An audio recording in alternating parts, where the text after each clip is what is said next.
అమ్మా భవానీ లోకాల నేలే ఓంకార రూపమమ్మా, తల్లి నీ మహిమల్ని చూపవమ్మా.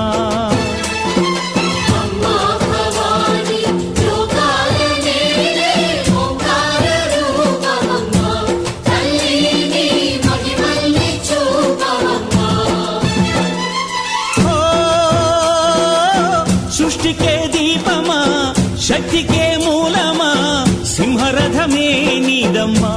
అమ్మ దుర్గమ్మ భక్తులను దీవించుమా.